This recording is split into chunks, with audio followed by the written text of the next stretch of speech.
when the solution is simple, God is answering. There are two ways to live. You can live as if nothing is a miracle. You can live as if everything is a miracle. If we knew what it was we were doing, it would not be called research, would it? The true sign of intelligence is not knowledge but imagination. The devil has put a penalty on all things we enjoy in life. Either we suffer in our health, or we suffer in our soul, or we get fat. My religion consists of a humble admiration of the illimitable superior spirit who reveals himself in the slight details we are able to perceive with our frail and feeble mind. The distinction between the past, present and future is only a stubbornly persistent illusion. Science without religion is lame, religion without science is blind. A man's ethical behavior should be based effectually on sympathy, education, and social ties and needs. No religious basis is necessary. Man would indeed be in a poor way if he had to be restrained by fear of punishment and hope of reward after death. Once we accept our limits, we go beyond them. We cannot despair of humanity, since we ourselves are human beings. The only source of knowledge is experience. I see a pattern, but my imagination cannot picture the maker of that pattern. I see a clock, but I cannot envision the clockmaker. The human mind is unable to conceive of the four dimensions, so how can it conceive of a God, before whom 1,000 years and 1,000 dimensions are as one? Man would indeed be in a poor way if he had to be restrained by fear of punishment and hope of reward after death. I am neither especially clever nor especially gifted. I am only very, very curious. Whoever undertakes to set himself up as a judge of truth and knowledge is shipwrecked by the laughter of the gods. The fear of death is the most unjustified of all fears, for there's no risk of accident for someone who's dead. There comes a time when the mind takes a higher plane of knowledge but can never prove how it got there. I do not share the crusading spirit of the professional atheist whose fervor is mostly due to a painful act of liberation from the fetters of religious indoctrination received in youth. I prefer an attitude of humility corresponding to the weakness of our intellectual understanding of nature and of our own being. I want to know all God's thoughts. All the rest are just details.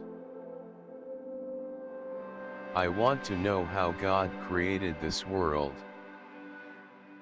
I am not interested in this or that phenomenon, in the spectrum of this or that element.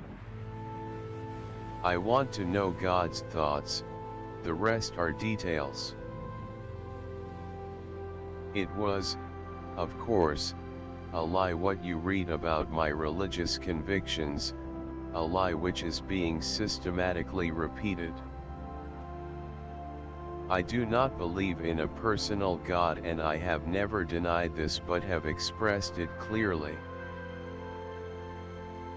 If something is in me which can be called religious, then it is the unbounded admiration for the structure of the world so far as our science can reveal it.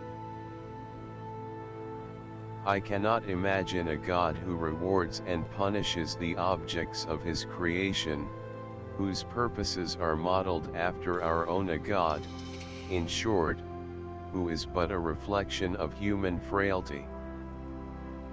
Neither can I believe that the individual survives the death of his body, although feeble souls harbor such thoughts through fear or ridiculous egotisms. I do not believe in immortality of the individual, and I consider ethics to be an exclusively human concern with no superhuman authority behind it. The most beautiful emotion we can experience is the mystical. It is the power of all true art and science. He to whom this emotion is a stranger, who can no longer wonder and stand wrapped in awe, is as good as dead. To know that what is impenetrable to us really exists, manifesting itself as the highest wisdom and the most radiant beauty, which our dull faculties can comprehend only in their most primitive forms, this knowledge, this feeling, is at the center of true religiousness. In this sense, and in this sense only, I belong to the rank of devoutly religious men. That deep emotional conviction of the presence of a superior reasoning power, which is revealed in the incomprehensible universe, forms my idea of God. True religion is real living, living with all one's soul, with all one's goodness and righteousness.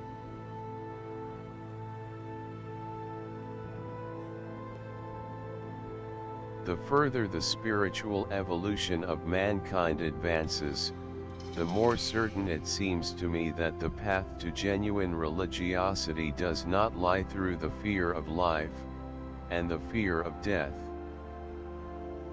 and blind faith, but through striving after rational knowledge. I cannot conceive of a God who rewards and punishes his creatures, or has a will of the kind that we experience in ourselves. Neither can I nor would I want to conceive of an individual that survives his physical death. Let feeble souls, from fear, or absurd egoism, cherish such thoughts. I am satisfied with the mystery of the eternity of life and with the awareness and a glimpse of the marvelous structure of the existing world, together with the devoted striving to comprehend a portion, be it ever so tiny, of the reason that manifests itself in nature.